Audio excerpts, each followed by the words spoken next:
ইউরিদুনা লিইউতফিউ নূরাল্লাহি বিআফওয়াহিহিম ওয়াল্লাহু মুতিম্মু নূরিহি ওয়ালাউ কারিহাল কাফিরুন।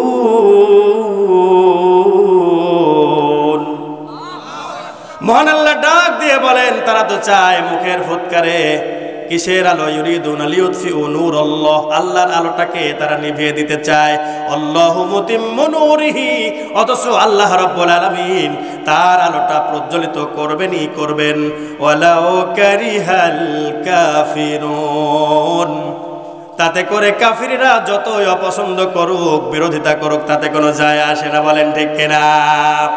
আমার ভাইরা, এই জন্য বলি আপনাদেরকে, এই দুনিয়ায় যে কয়দিন আপনি টিকে আছেন, বেঁচে আছেন, সেই কয়দিন জীবিত অবস্থায় কোরআন আপনার কাছে বলা লাগবে। কিন্তু মরে গেলে, প্যাকেট হয়ে গেলে, তখন কোরআন তাকে পড়ায় শোনায়ও লাভ কি, না শোনায় লাভ কি? ওই যে যারা বলবে যে সাওয়াউন আলাইনা আজাযনা আম সাবারনা মা লানা মিন মাহিস, যে তারা বলবে এখন যদি আমরা ধৈর্য ধরি আর নাই ধরি, চিল্লাপাল্লা করি, ক্রন্দন করি, চিৎকার চেঁচামেচি করি, এটা করা না করা সমান ব্যাপার, কারণ আমাদের বিষয় তো ফয়সালা হয়ে গেছে, আমরা তো জাহান্নামে পূর্বই পূর্ব। বলেন ঠিক কিনা? এতক্ষণ ধরে আমরা আপনাদেরকে বোঝাতে চাইলাম যে এই মাহফিলটা হচ্ছে, এখানে কোরআনের থেকে আলোচনা হচ্ছে। বলেন ঠিক কিনা? এখানে যারা বসেছে তারা এই মুহূর্তে আমার আল্লাহ রাব্বুল আলামিনের রহমতের ছায়াতলে রয়েছে, তারা জান্নাতের বাগানের মধ্যে রয়েছে। আর এটা জেনে রাখবেন, জান্নাতের মধ্যে কোনো প্রকার ইমানদাররা, ইমান ছাড়া বেঈমানেরা প্রবেশ করতে পারে না। যাদের ইমানের মধ্যে দুর্বলতা থাকবে তারা কোশ্চিন কালেও কোনোদিনও বসবে না এই সকল জায়গায়, ভালো কাজের জন্য বসবে না, ওরা উল্টো ক্ষতি করার জন্য চিন্তা ভাবনা করবে। আমার ভাইয়েরা, আমি আপনাদের সামনে কোরআনে কারিম থেকে একটি মাত্র আয়াতে কারিমা তেলাওয়াত করেছি। এরকম আয়াত, এই অর্থবোধক শব্দ কোরআনে কারিমে বহু জায়গার মধ্যে আল্লাহ রাব্বুল আলামিন দান করেছেন। আপনাদের সামনে আমি সেই আয়াতে কারিমা তেলাওয়াত করে একটু আলোচনা ওইদিকে যেতে চাই। সকলে সহযোগিতা করবেন। আউযু বিল্লাহি মিনাশ শাইতানির রাজিম। বিসমিল্লাহির রাহমানির রহিম। وبرزوا لله جميعا فقال الضعفاء للذين استكبروا إنا كنا لكم تبعا فهل أنتم مغنون عنا من عذاب الله من شيء قالوا لو هدانا الله لهديناكم سواء علينا أجزعنا أم صبرنا ما لنا من محيص।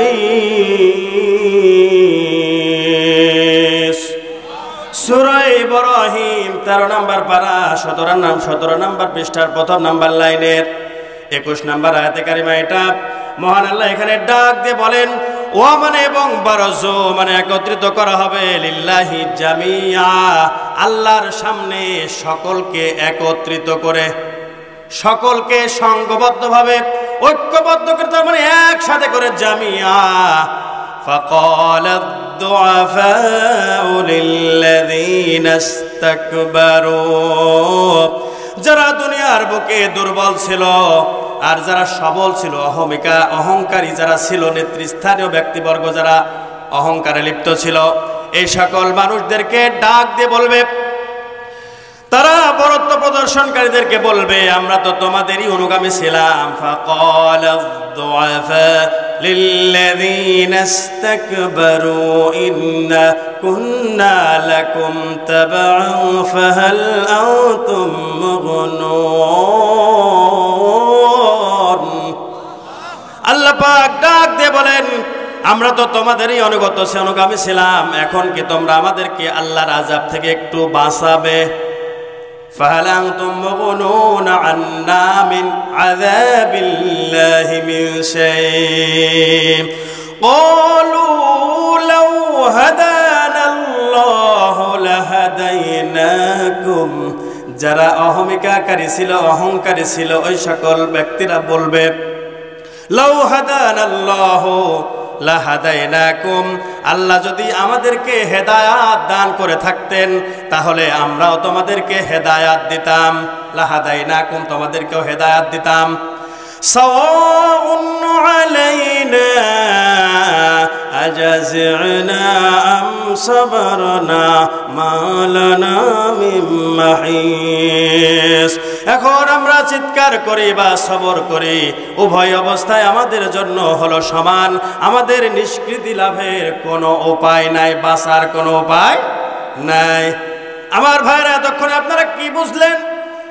একটি মাত্র আয়াতে কারিমার মধ্যে আল্লাহ পাক যেটা জানিয়ে দিয়েছেন সেইটা নিয়ে একটু গবেষণা করা লাগবে আপনাদেরকে। রাজি আছেন তো? আমার ভাইরা, আপনি যেইভাবে আছেন, আপনার অনেক কাছের ব্যক্তিবর্গরা এখানে বসবে না, বসে নাই, অথচ আপনি এখানে ভালো উদ্দেশ্য নিয়ে এসেছেন। অনেক দল মতের এখানে মানুষ রয়েছে, আছে কিনা বলেন? অনেক দল করে, অনেককেই ভালোবাসে, তার স্লোগান দেন, জীবনটা তার জন্য উৎসর্গ করে দিতে চান। কিন্তু একটা কথা মাথায় রাখবেন, যার পিছনে আপনি ছুটছেন সে যদি বিপদগামী হয়, তাহলে হেদায়েতের পথে যদি সে না থাকে, তাহলে আপনারা সে হেদায়েত দিতে পারবে না। আর কাল কিয়ামতের ময়দানে ওই ব্যক্তি সহ শয়তান, যে শয়তান নাটের গুরু ছিল, শয়তান আপনার মাথার মধ্যে আপনার স্ক্রুটা মাঝে মাঝে টাইট দেয়, মাঝে মাঝে ঢিল দেয়, আপনারে বোঝায়, আপনার শরীরের মধ্যে পশমের গোড়ায় গোড়ায় প্রবেশ করে আপনারে ধোঁকা দেয়। আপনি ওই শয়তানের ধোঁকায় পড়ে আপনি অন্যায় পথে ধাবিত হয়েছেন, অন্যায়কারী হয়ে গেছেন, অপরাধী হয়ে গেছেন, জালিম হয়ে গেছেন। এই সকল মানুষেরা যখন কাল কিয়ামতের ময়দানে ওই এক জায়গায় তোলা হবে, অথবা কোরআনে কারিমের মধ্যে অন্যান্য সূরার দিকে যদি লক্ষ্য করা যায়, তাহলে কোরআনে কারিমে আল্লাহ রাব্বুল আলামিন এই অবস্থা সম্পর্কে ঘোষণা দিয়েছেন যে এই ঘটনাটা ঘটবে জাহান্নামের মধ্যে। যেটা বলতে চাচ্ছিলাম যে আপনি যার পিছনে আছেন, এখানে ভালো উদ্দেশ্যে কোরআন শোনার জন্য আসছেন, অথচ পিছনে গিয়ে আপনি স্লোগান দেবেন অন্য কিছুর, ঠিক কিনা বলেন? আপনার স্লোগানটা যদি কোরআনের পক্ষে না হয়, আল্লাহ আল্লাহর রাসূলের পথে যদি না হয়, তাহলে আপনার স্লোগান, অন্যের পিছনে স্লোগান দেওয়াটা আর এখানে সেই আমলটা করার কোনো ফায়দা আপনি পাবেন না, ঠিক কিনা বলেন? মুসলমানদের স্লোগান হবে একমাত্র স্লোগান, সেইটা হচ্ছে নারায়ে তাকবীর, লিল্লাহি তাকবীর, লিল্লাহি তাকবীর। আল কোরআনের আলো, আল হাদিসের আলো, কোরআন হাদিসের আলো, কোরআন সুন্নাহর আলো। আমার নেতা তোমার নেতা, ঠিক আছে তো? এমন স্লোগান বাদ দিয়ে যদি কেউ বলে আমরা সবাই অমক সেনা, তাহলে আল্লাহ রাব্বুল বলে যে ভয় করি না বুলেট বোমা। বুলেট আর বোমা কি? এক ফেরেশতার একটা মুগুর যদি দেখার পরে, একটা মারার পরে কতদিন যে হুঁশ থাকবে না। এই সকল এই রকম অবস্থায় দুনিয়ার বুকে যদি কাউকে মারা হয়, আল্লাহর রাসূল বলেন যে ওই ফেরেশতা অপরাধীদেরকে যে সাজা দেবে সে চোখে দেখে না, কানে শোনে না। বিশাল বড় একটা হ্যামার হাতের মধ্যে থাকবে, হাতুড়ি থাকবে। এই হাতুড়ি দিয়ে যদি দুনিয়ার বুকে কোনো বড় পাহাড়ের উপরে আঘাত করা যায়, এক আঘাতে ওই পাহাড়টা টুকরো টুকরো হয়ে গিয়ে মাটির সঙ্গে মিশে যাবে, আর তার কুল কিনারা কোনো কিছুই খুঁজে পাওয়া যাবে না, একবারে ছাতু হয়ে যাবে। বলেন আল্লাহু আকবার। ওই রকম হাতুর দিয়ে, হ্যামার দিয়ে যদি আপনাকে একটা আঘাত করা যায়, মাটির নিচে কত নিচে যে আপনি গেড়ে যাবেন, আপনি ঢুকে যাবেন, নেমে যাবেন, এরপরে আবার তোলা হবে, আবার মারা হবে। আমার ভাইরা, বুলেট আর বোমার দরকার নাই, হাতুড়ি যথেষ্ট হয়ে যাবে। বলেন ঠিক কিনা?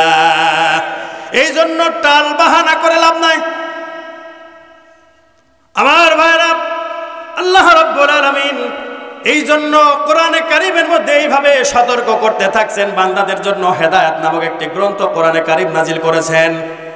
এটাকে আল্লাহ পাক চ্যালেঞ্জ করে দিয়েছেন বিশ্ববাসীর সমস্ত কবি, সাহিত্যিক, লেখক, লেখিকা, পাঠক, পাঠিকা বর্গ যারা আছে, শিক্ষক, শিক্ষিকা, যারা জ্ঞানী, গুণী, অনেক বিবেকবান সম্পন্ন মানুষ রয়েছে, ডাক্তার, ইঞ্জিনিয়ার, বিজ্ঞানী, ব্যারিস্টার, ইঞ্জিনিয়ার, এরপরে যত ক্ষমতাধর শক্তিশালী মানুষ আছে, এই সকল মানুষদের কাছে আল্লাহ রাব্বুল আলামিন বলতেছেন, হে দুনিয়ার লেখকেরা, লেখিকারা, তোরা লেখার পরে শেষে অথবা প্রথমের দিকে প্রকাশকের পক্ষ থেকে কিছু কথা লেখা থাকে।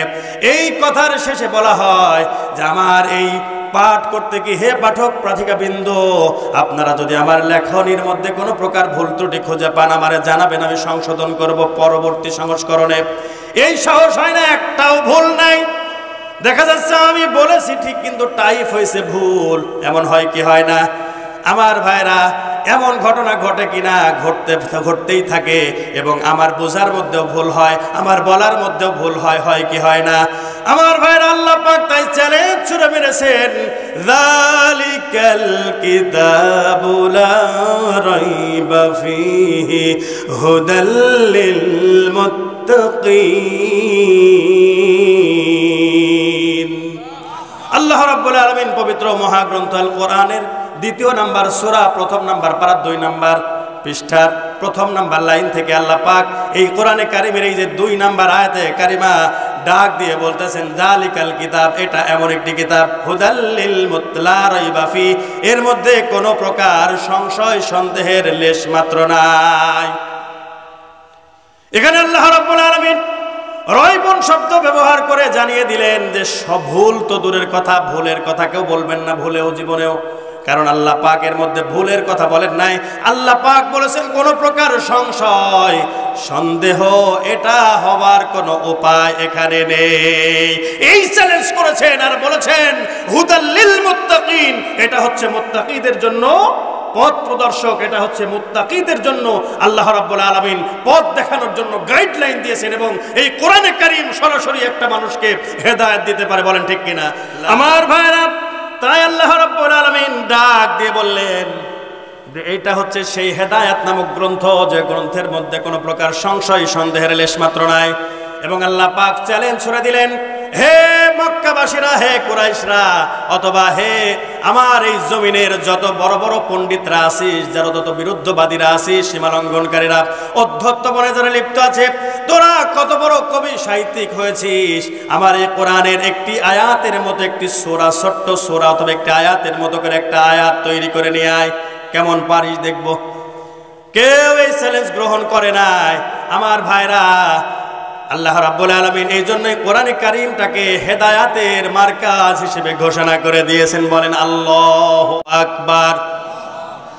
প্রাণের ভাইরা আমার, আল্লাহ রাব্বুল আলামিন ডাক দিয়ে বললেন, যারা বিপদগামী হবে, যারা ওই যে এখানে বসে থাকবে, কোরআনের কথা শুনবে, মাঝে মাঝে নামাজ কালাম পড়ে, আবার 5 ওয়াক্ত নামাজিও আছে, কিন্তু তার জীবন ব্যবস্থা চলে অন্য কারো নিয়মে, সমাজ ব্যবস্থা চলে অন্য কারো নিয়মে, ওর পেছনে স্লোগান দেয় আছে না নাই?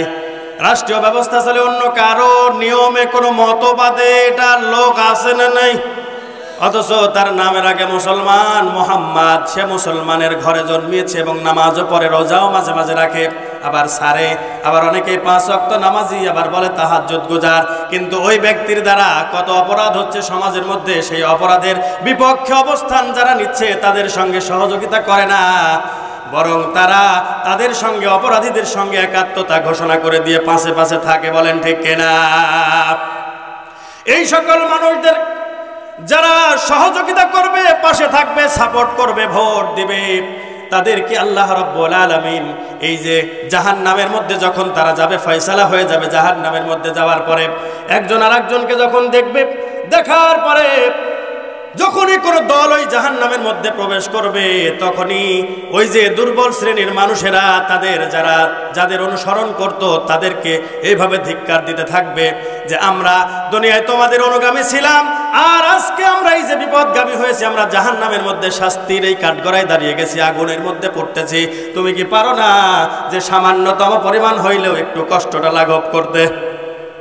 তাই আল্লাহ রাব্বুল আলামিন বলেন, ক্বালা ادخلوا في أمم قد خلت من قبلكم من الجن والإنس في النار كلما دخلت أمة لعنت أختها حتى إذا اداركوا فيها جميعا قالت أخراهم لأولاهم ربنا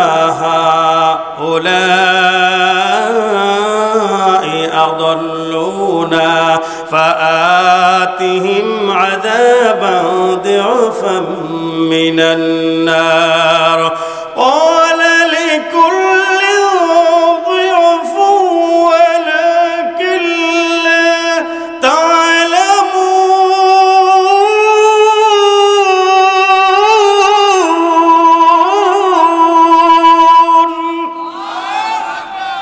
সূরা আরাফ 8 নম্বর পারা 14 নম্বর পৃষ্ঠার প্রথম নম্বর লাইনের 38 নম্বর আয়াতে কারিমা এটা। মহান আল্লাহ এখানে ডাক দিয়ে বলেন قال ادخلوا في أمم قد خلت من قبلكم من الجن والإنس في النار তোমাদের পূর্বে জিন ও মানুষদের যে সব দল গত হয়েছে তাদের সাথে তোমরাও জাহান্নামে প্রবেশ করো।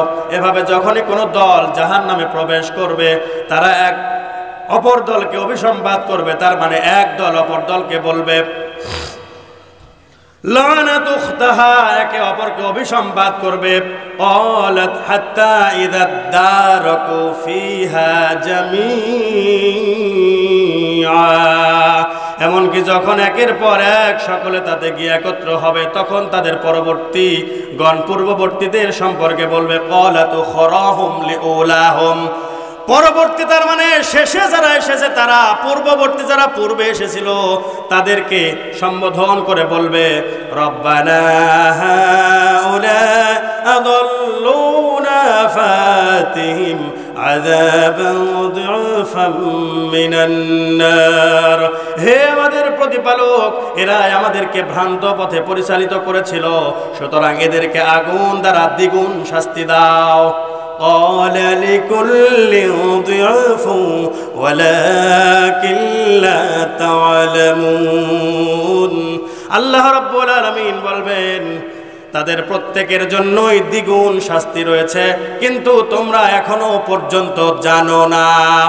وقالت أولاهم لأخراهم فما كان لكم علينا من فضل فذوقوا العذاب بما كنتم تكسبون, আর তাদের পূর্ববর্তীগণ পরবর্তীগণকে বলবে আমাদের উপর তোমাদের কোনো শ্রেষ্ঠত্ব নাই, কারণ সবাই তো একই জায়গায়, বলেন ঠিক কিনা, একই জায়গায় রয়েছে, কেউ কারো থেকে উপরেও না নিচেও না, একই রকম শাস্তির মধ্যে তারা রয়েছে।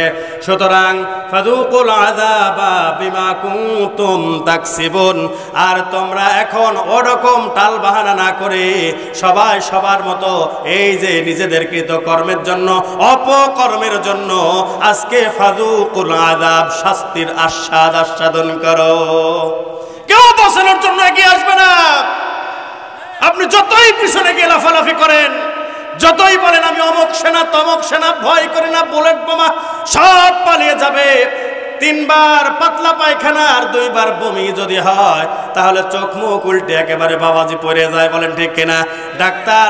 ডাক্তার লাগিয়ে স্যালাইন দিয়ে শোয়ায় রাখা লাগে, এরপরে কয়দিন হুঁশও থাকে না 2-4 বার বেশি হয়ে গেলে। এই বাহাদুরি কিসের বাহাদুরি? এমন পাতি নেতা, সব নেতার শেষ ঠিকানা হবে ওই যে জাহান্নাম, বলেন ঠিক কিনা।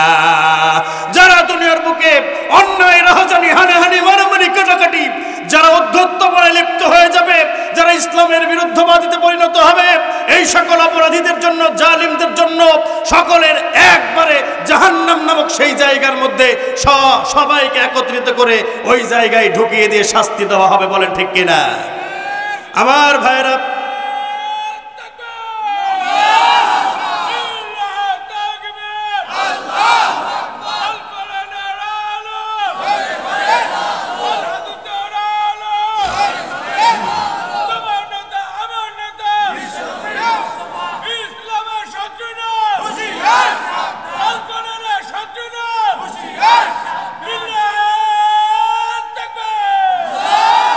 আমার ভাইরা, আল্লাহ রাব্বুল আলামিন কোরআনে কারীমের মধ্যে এভাবে সতর্ক করতেছেন, বান্দাদেরকে গাইডলাইন দিতেছেন যে বান্দারে তোরা যার পিছনে ছুটবি সবাই আমার কাছে ধরা খেয়ে যাবে। মৃত্যুর কবল থেকে কেউ বাঁচবে না, কেউ কাউরে বাঁচাতে পারবে না। ফালাউলা ইযা বালাগাতিল হুলকুম, প্রাণ যখন কণ্ঠগত হয়ে যাবে তখন তোমার পাশে কত মানুষ বসে থাকবে, কেউ পানি খাওয়ানোয় ব্যস্ত থাকবে, অথচ প্রাণ যে কোন দিক দিয়ে বের হয়ে যায় একটা মানুষেরা টের পায় না। তারপরে এই যে রক্ত, এই যে রগে হাত দিয়ে পালস ঠিক করা লাগে, রক্ত চলাচল করছে কিনা বলেন ঠিক কিনা, কেউ তোমারে বাঁচাতে পারবে না। যতই তুমি এর সৈনিক হও, তার সৈনিক হও, অমুকের সৈনিক হও, যদি রসুলের সৈনিকে পরিণত না হও, যদি তোমার স্লোগান লিল্লাহি তাকবীর আল্লাহু আকবার যদি না হয়, যদি আল কোরআনের আলো, আল হাদিসের আলো, কোরআন সুন্নাহর আলো, এটা যদি তুমি সংসদ, তোমার সমাজ ব্যবস্থায়, রাষ্ট্র ব্যবস্থায়, নিজের জীবনে, পরিবার, সমস্ত জায়গায় যদি আলো জ্বালানোর জন্য এই রকম সমাজ ব্যবস্থা, কোরআনের সমাজ ব্যবস্থা কায়েমের জন্য তোমার পদক্ষেপ না থাকে, প্রতিষ্ঠা হওয়া না হওয়া, কাজ হওয়া না হওয়া পরের বিষয়। আমার আল্লাহ রাব্বুল আলামিন দেখবেন আপনার অন্তরের অবস্থাটা, আপনি কোন দিকে, আপনার সাপোর্ট কোন দিকে, আপনি সাপোর্ট দিচ্ছেন কাকে। সাপোর্ট দেওয়ার বিষয়ে কোরআনে কারিমে আল্লাহ রাব্বুল আলামিন সতর্কবাণী করেছেন। আল্লাহ পাক বলেন, মাইয়াশফা শাফাআতান হাসানাতান ইয়াকুল লাহু নাসীবুম মিনহা ওয়া মাইয়াশফা শাফাআতান সাজ্জিআতান ইয়াকুল লাহু কিফলুম মিনহা ওয়া কানা আল্লাহু আলা কুল্লি শাইইন মুকিতা। বলেন আল্লাহু আকবার। সূরা নিসা 5 নম্বর পারা 10 নম্বর পৃষ্ঠায় 85 নম্বর আয়াতে কারিমা এটা মহান আল্লাহ এখানে ডাক দিয়ে বলেন, মাইয়াশফা শাফাআতান হাসানা, যে ব্যক্তি কি করবে, সুপারিশ করবে, শাফাত করবে, সাপোর্ট দেবে, ভোট দেবে, হাসানাতান ভালো ভালো কাজের, ইয়াকুল্লাহু নাসিবুম মিনহা, সেই ব্যক্তি তার অংশ পাবে। ওয়া মাইয়াশফা শাফাআতান সাজ্জিআতান, আর যে ব্যক্তি কি করবে, কোন অন্যায় অপকর্মের জন্য সাপোর্ট দেয়, সুপারিশ করে, ভোট দেয়, ব্যালটে ভোট মারা, এটাও মারে কি মারে না বলেন। একজনকে সাপোর্ট দিলেন, আপনি তার পক্ষে আছেন, তার পক্ষে রায় দিলেন, আপনি জেনে বুঝে দিলেন কিনা, আপনি তো জেনে বুঝেই দিচ্ছেন ওই ব্যক্তির চরিত্রটা সম্পর্কে কি, ও পূর্বের দিনেও কত টন চাউল গম মেরে খেয়েছে, কত অভাবী মানুষের কার্ডের টাকা মেরে খেয়েছে, কত মানুষকে ফ্রিতে কার্ড দেওয়ার, ওই কার্ডটা দেওয়ার জন্য কত হাজার হাজার টাকা পর্যন্ত খেয়েছে, লক্ষ লক্ষ টাকা মেরে খেয়েছে, পেটের ভুঁড়ি এরকম টান টান করেছে, পাছাটা বড় হয়ে গিয়েছে, এই সকল মানুষ আপনি দেখেছেন। আর তারপরেও তাকে আপনি ভোট দিচ্ছেন, ও তো আবারও খাবে, পূর্বে খেয়ে খেয়ে তার তো পেট এইরকম ডোঙা হয়ে গেছে, এই জন্য অবৈধ খাইতে খাইতে ওই ব্যক্তির একটা ঘরের মতো পেট হয়েছে। এটা আমার কথা না, হাদিসের কথা। জাহান্নামের মধ্যে দেওয়া হবে ওই সকল মানুষদেরকে, সুদখোর ঘুষখোর যে সকল মানুষ হবে, তাদের পেট হবে এক একটা বিশাল একটা ঘরের মতো, বলেন ঠিক কিনা। এই জন্য অবৈধ যারা খাবে তাদের দুনিয়ায় খালি এই ভুঁড়িটুকুই নয়, তাদেরকে দেখা যাবে কাল কিয়ামতের ময়দানে মরার পরে আপনারাও দেখতে পাবেন যে ওই সকল মানুষদের অবস্থা কি হচ্ছে, যে কাপড় মেরে খেয়েছে, ঘাড়ের উপর কাপড়ের বোঝা, যে টাকা মেরে খেয়েছে এরকম বোঝা, স্বর্ণ অলংকার মেরে খেয়েছে এরকম বোঝা। আমার ভাইরা কান লাগান। যাই হোক, আমরা বলতেছিলাম যে সুপারিশ করছেন, আপনি বুঝে শুনে কাকে করছেন একটু চিন্তা করবেন, এখান থেকে শিক্ষা আপনাকে নিয়ে যেতে হবে। এই সুযোগ আপনি প্রতিদিন পাবেন না। আজকে আপনাদেরকে বলে যায়, খোলা মনে বলে যাচ্ছি, কোরআনে কারিম থেকে, আমার ব্যক্তিগত কোনো কথা না, আমার বাবার না, আমার দাদার না, আমার ব্যক্তিগত নিজের বানানো না, একমাত্র কেবলমাত্র বিশ্ব পালনকর্তা আল্লাহ সুবহানাহু ওয়া তাআলার পক্ষ থেকে আপনাদের কাছে মেসেজ দিয়ে যায়। আল্লাহ পাক বলেন, যে ব্যক্তি অন্যায় অপকর্মের পক্ষে যারা সাপোর্ট দেয়, ভোট দেয়, ওই ব্যক্তি যে অপরাধ করবে সেই অপরাধের সমান বোঝা তার ঘাড়ের উপর কিয়ামতের ময়দানে চেপে বসবে, বলেন ঠিক কিনা। আমার ভাইরা, এই জন্য কোন পথে আপনার সাপোর্ট, আপনি কি কার পেছনে আছেন একবার ভেবে চিন্তে দেখেছেন? যার কারণে এখানে আপনারা পুরুষ মানুষেরা সামনে বসে আছেন, মহিলা প্যান্ডেল করা হয়েছে, পর্দা টানিয়ে দেওয়া হয়েছে পর্দার অন্তরালে। এখন পর্দার অন্তরালে থাকা মা বোনেরা মনে করছে এটা শুধু পুরুষদের জন্য, ওরা মিছিল করে, মিটিং করে, সমাবেশ করে, এটা মহিলাদের সম্পর্কে এই রকম কোনো কিছু নেই, বিধান নেই। বলেন আছে? মা বোন নারী পুরুষ সকলের জন্য আমার আল্লাহ রাব্বুল আলামিন একই বিধান দান করেছেন। কিন্তু মহিলারা থাকবে তার ঘরের মধ্যে, পর্দার সিস্টেমের মধ্যে ঘরের পরিবেশ তৈরি করে নিয়ে বাহিরে গেলে ওইভাবে যাবে। তাদের ব্যবসা করার সুযোগ আছে। তাদেরকে আল্লাহ রাসূল সাল্লাল্লাহু আলাইহি ওয়াসাল্লাম উত্তম সম্পদ, সবচাইতে দামি সম্পদ হিসেবে আখ্যায়িত করেছেন। আল্লাহর নবী বিশ্ব নবী বলেন, আদ-দুনিয়া কুল্লুহা মাতাউন ওয়া খায়রুল মাতাউদ দুনিয়া ইমরাতুস সালিহা, যে দুনিয়ার সবই সম্পদ, সবই মাল, কিন্তু এর মধ্যে সর্বোত্তম সম্পদ হচ্ছে যারা এই দুনিয়ার বুকে নেককারিনী নারীতে পরিণত হবে, যারা নেককার সৎ মহিলাতে পরিণত হয়ে যাবে। বলেন সুবহানাল্লাহ। মা বোনেরা তারাও হচ্ছে সৎ নেককার যদি হয়, তাদেরকে আমার আল্লাহর রাসূল বলেছেন যে তারা হলো সবচাইতে উত্তম সম্পদ। সুবহানাল্লাহ। বাড়িতে নেই, কাল সকালবেলা খেয়ে পেট ভরে তারপরে বললেন। আমার ভাইরা, মা বোনদের সম্পর্কে একই রকম হুঁশিয়ারি। তাদেরকে ওই যে মাইয়াশফা শাফাআতান, মাইয়াশফা হাসানা শাফাআতান হাসানা, আবার শাফাআতান সাইয়্যা, সব দিকে তাদেরকেও খেয়াল রাখবে। এখনই কালকে সকাল বেলায় কিন্তু সমালোচনা হবে, হুজুর বুঝি জামাত ইসলামের ভোট চায় গেল। হ্যাঁ বলেন, কথা বলেন। আমি কোনো প্রার্থী না ভাই, আমি আপনাদেরকে কোরআন দিয়ে বোঝাচ্ছি। কোরআনের পক্ষে যারা আছে থাকবে, তাদের পিছনে আপনাদের থাকতে হবে। কারা কারা রাজি আছেন দু হাত তুলে দেখিয়ে দিন।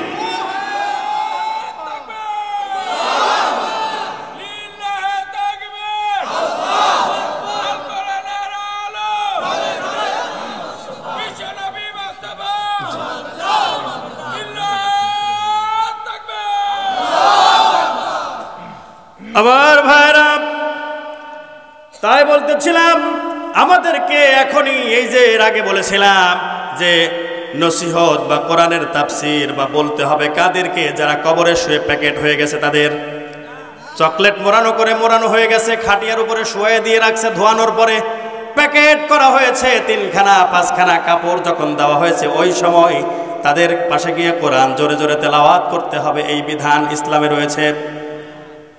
কার পিছনে, কার কাছে আছে বলেন? কোন জায়গায়? আমরা আজকে কোন জায়গায় কোরআন পড়তে হবে, কাকে কোরআন শোনাতে হবে, এই জিনিসটা আমরা একাকার করে ফেলেছি। যেখানে পড়া লাগবে, যেখানে বলা লাগবে, সেখানে বলার বিধান নেই। রাষ্ট্রীয় আইনে বাধা আছে, বলেন ঠিক কিনা? রাষ্ট্রীয় আইন তৈরি করেছে কি আল্লাহ?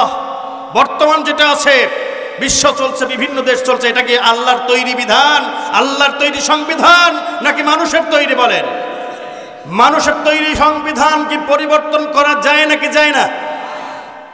মানুষ যদি এখন বলে কেমনে যায়, রাষ্ট্রীয় আইনে তো ইসলাম নিয়ে, ধর্ম নিয়ে কোনো আন্দোলন করা যাবে না, কোনো রাজনীতি করা যাবে না। কিন্তু আমি বলতে চাই, এটা পরিবর্তন যদি করা না যায়, তাহলে আমি বলি মানুষ মরে কি মরে না? তো মানুষ তো মরে এদিক থেকে ওইদিকে চলে যাচ্ছে, সে তো স্থানান্তরিত হচ্ছে, তার তো পরিবর্তন হয়ে যাচ্ছে। এগুলো সব পরিবর্তন করা যায়, কিন্তু আমার আল্লাহর বিধান পরিবর্তন করা যায় না। কোরআনের কোন আয়াত মুছে দেওয়া যায় না, বলেন ঠিক কিনা? কোরআনের পক্ষে যারা থাকবে তাদেরকে হয়তো হুমকি ধামকি দিয়ে বিভিন্ন রকম ভাবে বোঝায়, তাদেরকে কি করতে পারো, তাদেরকে ভয় দেখাতে চেষ্টা করতে পারো। কিন্তু যারা প্রকৃত আল্লাহর সৈনিক, যারা কোরআনের সৈনিক, যারা আল্লাহর প্রকৃত গোলাম, তাদেরকে কোনো কিছুতেই তুমি টলাতে পারবে না, বলেন ঠিক কিনা? যারা টলাতে চাইবে তারাই ধরা খাইবে, তারাই টলে যাবে, তারাই হারিয়ে যাবে, তারাই পালিয়ে যাবে, বলেন ঠিক কিনা? আমরা পালাবো না, এটা আমরা বলছি উচ্চ আওয়াজে, উচ্চ কণ্ঠে, যেটা কোরআনের পক্ষে আমরা আছি। কারণ এই কোরআন কোনো সাধারণ কোনো মানুষের ফুৎকার দিয়ে, ফু দিয়ে উড়িয়ে দেওয়ার মতো সংবিধান না। আর ইসলামের পক্ষে আমরা, ইসলামের পথে আমরা মুসলিম। আমাদের এই ইসলামটা, জীবন ব্যবস্থাটা কেউ ইচ্ছা করলেই ফু দিয়ে, মুখের ফুৎকারে নিভিয়ে দিতে পারবে না, বলেন ঠিক কিনা? আমার ভাইরা, কোরআনে কারীম তাই বলে, ইউরিদুনা লিয়াতফিউ নূরাল্লাহি বিআফওয়াহিহিম ওয়াল্লাহু মুতিম্মু নূরিহি ওয়ালাউ কারিহাল কাফিরুন। মহান আল্লাহ ডাক দিয়ে বলেন, তারা তো চায় মুখের ফুৎকারে কিসের আলো? ইউরিদুনা লিউতফিউ নূরাল্লাহ, আল্লাহর আলোটাকে তারা নিভিয়ে দিতে চায়। আল্লাহু মুতিম্মু নূরিহি, অথচ আল্লাহ রাব্বুল আলামিন তার আলোটা প্রজ্বলিত করবেনই করবেন। ওয়ালাউ কারিহাল কাফিরুন, তাতে করে কাফিররা যতই অপছন্দ করুক, বিরোধিতা করুক, তাতে কোনো যায় আসে না। বলেন ঠিক কিনা? আমার ভাইরা, এই জন্য বলি আপনাদেরকে, এই দুনিয়ায় যে কয়দিন আপনি টিকে আছেন, বেঁচে আছেন, সেই কয়দিন জীবিত অবস্থায় কোরআন আপনার কাছে বলা লাগবে। কিন্তু মরে গেলে, প্যাকেট হয়ে গেলে, তখন কোরআন তাকে পড়ায় শোনায়ও লাভ কি, না শোনায় লাভ কি? ওই যে যারা বলবে যে সাওয়াউন আলাইনা আজাযনা আম সাবারনা মা লানা মিন মাহিস, যে তারা বলবে এখন যদি আমরা ধৈর্য ধরি আর নাই ধরি, চিল্লাপাল্লা করি, ক্রন্দন করি, চিৎকার চেঁচামেচি করি, এটা করা না করা সমান ব্যাপার। কারণ আমাদের বিষয় তো ফয়সালা হয়ে গেছে, আমরা তো জাহান্নামে পূর্বই পূর্ব। বলেন ঠিক কিনা? আমার ভাইরা, আল্লাহ রাব্বুল আলামিন ডাক দিয়ে বলেন তাদের সম্পর্কে, অপরাধীদের সম্পর্কে, ওয়ালাউ তারা ইযিজ যালিমুনা মাওকুফুনা ইনদা রাব্বিহিম ইয়ারজিউ বা'দুহুম ইলা বা'দিনিল কওল ইয়াকুলুল লাযীনা ইসতুযইফু লিল্লাযীনা ইসতাকবারু লাউলা আনতুম লাকুন্না মুমিনিন। আল্লাহু আকবার বলেন। আল্লাহ রাব্বুল আলামিন তার হাবিবকে বলেন, হে নবী, আপনি যদি সেই সময়ের দৃশ্য দেখতেন যখন জালেমদেরকে তাদের প্রতিপালকের সামনে দাঁড় করানো হবে, আর তারা একে অন্যের কথা রদ করবে, একে অন্যের বিপক্ষে কথা বলতে থাকবে। দুনিয়ায় যাদেরকে দুর্বল মনে করা হয়তো, এরা ওই যে যারা দুনিয়াতে দাম্ভিক ছিল, অহংকারী ছিল, যারা প্রভাব প্রতিপত্তিশালী, ইসলামের পথে ছিল না, ওদের অনুসরণ করে চলতো, তাদেরকে বলবে যে তোমরা না হলে আমরা অবশ্যই মুমিন হয়ে যেতাম। লাউলা আনতুম লাকুন্না মুমিনিন, তোমরা যদি না থাকতে আমরা অবশ্যই মুমিন হয়ে যেতাম, বিশ্বাসী হতাম। قال الذين استكبروا للذين استضعفوا ونحن صددناكم عن الهدى بعد إذ جاءكم بل كنتم মুজরিমিন। যারা অহংকারী ছিল, যারা প্রভাব প্রতিপত্তিশালী ছিল, এরা বলবে যে আমরা লিল্লাযীনা ইসতুযইফু, যারা দুর্বল প্রকৃতি যাদেরকে ভাবা হয়তো, তাদেরকে বলবে আনাহনু সাদাদনাকুম আনিল হুদা বাদা ইয জাআকুম, আমরা কি তোমাদের কাছে হেদায়েত আসার পরে, সত্য সঠিক পথ আসার পরে তোমাদেরকে কি আমরা বিপদগামী করেছিলাম? বাল কুনতুম মুজরিমিন, বরং এটা না, তোমরা নিজেরাই তো ছিলে অপরাধী। তার মানে যাদেরকে আপনি উপরে থাকাওয়ালা মানুষ মনে করেছিলেন, ভেবেছিলেন যে ওরা আমাকে বাঁচাবে, এই স্লোগান দিলেই আমারে বাঁচিয়ে দেবে, কিন্তু ওই স্লোগানে কোনো কাজ হবে না। একটি গল্প বললে আপনার ভালো বুঝে আসবে। একজন লোক বাহিরে গেছে, রাত হয়ে গেছে, তার স্ত্রী খাবার তৈরি করে নিজে খেয়ে এরপরে বিছানায় শুয়ে পড়েছে, খাবারটা রেডি করেছে, গামলার মধ্যে বেড়ে রেখে তারপরে টেবিলের উপর রেখে দিয়েছে। কিছুক্ষণ পরে রাত্রি গভীর হয়, স্বামী বাড়িতে আসে। আসার পরে ঘরের মধ্য থেকে তাকে যখন বাহির থেকে ডাকা হয়, ভিতর থেকে স্ত্রী আওয়াজ দেয় যে চলে আসেন, দরজা খোলাই আছে। ঘরের মধ্যে ঢোকার পরে যখন খাবারের কথা বলে, তখন বলে যে খাবার তৈরি করা আছে, ওই যে গামলার মধ্যে রয়েছে। কথা বুঝতেছেন? গামলার মধ্যে রয়েছে। তো এখন স্বামী আসার পরে ঘরের ভিতর ঢুকে ওই খাবার যখন বলেছে গামলার মধ্যে আছে, এখন দেখে ভিতরে খালি পানি, আর কিছু নাই। খাবার যা ছিল শুধু আইটি কাটা মাখা রয়েছে, তরকারি মরকারি যা ছিল এগুলো খেয়ে এমন প্যাকেট করা, পানি শুধু ঢেকে রাখেছে ঠিকই। তো এবার বলে কি ব্যাপার, খাবার কই? তো বলে ওই যে গামলার মধ্যে, আমি এখন উঠতে পারছি না, ঘুম চেপে গেছে, তুমি রেডি করেই রাখছি, খেয়ে নাও। তো বলে তামাশা করার জায়গা পাও না? তো বলে কিসের তামাশা? তো বলে খাবারের মধ্যে কই, খাবার তো নাই। তো বলে উপরওয়ালাই ভালো জানে। তো এখন উপরওয়ালাই ভালো জানে, তার আগে ঢুকেছিল দুইটা চোর। বলেন, দুইটা চোর ঢুকছে, ওরা খাবার পাইছে, চুরি করার আগে আগে খেয়ে নিছে। ভালো খাবার তৈরি করা রয়েছে, বাড়ায় রেডি অবস্থায়। ওটা খাওয়ার পরে একজন উঠেছে উপরে চাতালে, আর একজন খাটের নিচে ঢুকেছে পলানোর জন্য। মানে বাড়িওয়ালা আসছে, আওয়াজ পেয়ে নিচে আর একজন উপরে। যখনই স্ত্রী বলেছে উপরওয়ালাই ভালো জানে, তখন ওই উপরের চোর মনে করছে আমার কথা মনে হয় জেনে গেছে। এখন আগে কিছু বলি না, স্বামী আসছে, এখন সাহস পেয়ে বলছে যে উপরওয়ালাই ভালো জানে। তো এখন একা একা দোষ নিয়ে কি মরবো? তো বলে উপরওয়ালাই শুধু জানে না, নিচওয়ালাও জানে। এই দুনিয়ার বুকে যারা উপরওয়ালা ভেবে যাদেরকে ওই যে যাদের পিছনে আপনি স্লোগান মেরেছেন, যাদেরকে প্রভাব প্রতিপত্তিশালী মনে করেছেন, যারা নেতৃস্থানীয় ব্যক্তিবর্গ ছিল, যারা অপরাধী, ওই সকল মানুষদেরকে আপনি মনে করেছিলেন ওরা উপরে থাকা লোক, ওরা তো আমারে বাঁচাবে, কাল কিয়ামতের ময়দানে সব দোষ ওদের ঘাড়ের পারে চাপা বোঝা হয় হোক। তখন যখনই আপনি ওই কথা বলবেন, উত্তর একেবারে কাটাই কাটাই মিলে যাবে। তখন বলবে যে বাল কুনতুম মুজরিমিন, আমরা একা দোষী না, উপরওয়ালারা বলবে তোরা নিজেরাই বরং অপরাধী। বলেন ঠিক কিনা? সুযোগ পাবেন না আপনি পালাবার। বলেন ঠিক কিনা? আপনি কোথায় পালাবেন? আল্লাহর জমিন থেকে আসমান থেকে পালিয়ে যেতে পারলে পালাও, ইয়া মাশারাল জিন্নি ওয়াল ইনস, আল্লাহ বলছেন, কিন্তু পারবা না। এজন্য আমার ভাইরা, আমরা দুনিয়ায় বেঁচে থাকতে আমাদের কোরআন শোনা লাগবে, কোরআনের পক্ষে অবস্থান নেওয়া লাগবে, এবং কোরআনের পক্ষে ভূমিকা আমাদের থাকতে হবে। ভালো ভালো কাজ করার সুযোগ কি পরে পাবেন? বলেন।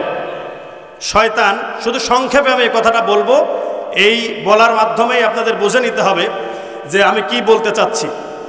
শয়তান একদিন, যাক বিস্তারিত সব বলবো না, মুসা আলাইহিস সালামের সাথে সাক্ষাৎ, যাক পূর্বের কথা না বলে শেষেরটাই বলি। 3টা উপদেশ মুসা আলাইহিস সালামকে দিয়েছিলেন। মানে বলেছিল যে তুমি শয়তান তুই কিভাবে ধোঁকা দিস মানুষকে।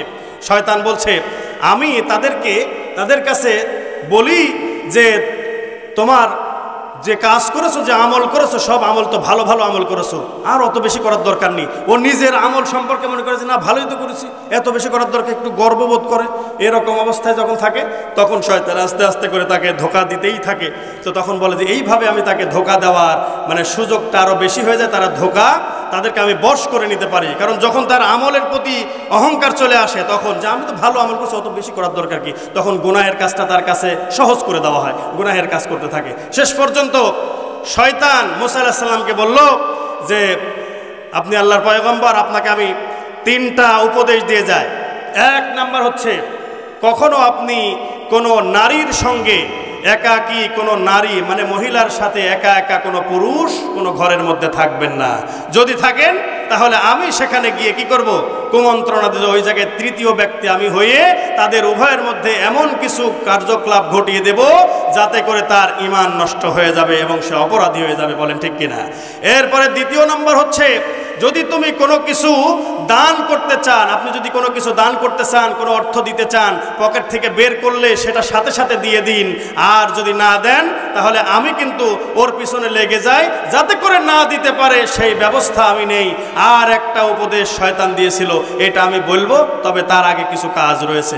আমার ভাইরা, আমরা এই যে এখানে এসেছি, একটা প্রতিষ্ঠান দা বাইতুল আমান মসজিদ, এটা একসময় জামে মসজিদ হবে ইনশাআল্লাহ। তো এটাকে আপনারা চান?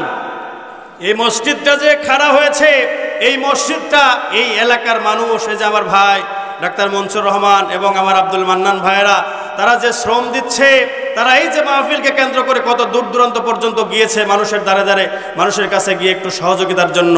তো বলুন যে আমরা দুনিয়ার বুকে থাকবো ভালো কাজের সাপোর্ট না করে। প্রাণপ্রিয় উপস্থিতি, যে ওই যে মুসা আলাইহিস সালামকে শয়তান যে উপদেশের কথা বলেছিল, 3 নাম্বার হচ্ছে যে ভালো কাজ যেটা করতে উদ্যোগী হবে সেই কাজটা তৎক্ষণাৎ ভালো কাজটা করে ফেলতে হবে। কাল বিলম্ব করলে শয়তান এসে খালি এদিকে ওদিকে ঘুরায় ফেরায় তাকে কি করবে? তার মতটা ঘুরিয়ে ফেলবে এবং তাকে বিপদগামী করে ফেলবে, তার দলে টেনে নিবে। এই জন্য সে অপরাধ প্রবণতা বেড়ে যাবে, অপরাধ করে ফেলবে। বিশাল একটা ঘটনা রয়েছে, যাই হোক সেটা আর বলতে চাচ্ছি না। আল্লাহ রাব্বুল আলামিন আমাদেরকে এই উপদেশগুলো এবং কোরআনের যে আলোচনা আপনাদের সামনে খণ্ড খণ্ড আকারে এলোপাথারিভাবে আলোচনা করেছি, আল্লাহ রাব্বুল আলামিন আমাদের সকলকেই মেনে নেওয়ার তৌফিক দান করেন, সকলকেই একজন মুমিন মুসলমান এবং কোরআনের সৈনিক হিসেবে, রাসূলুল্লাহর সৈনিক হিসেবে কবুল করেন। বলুন আমিন। ওয়া আখিরু দাওয়ানা আলহামদুলিল্লাহি রাব্বিল আলামিন। আসসালামু আলাইকুম ওয়া রাহমাতুল্লাহি ওয়া বারাকাতুহু।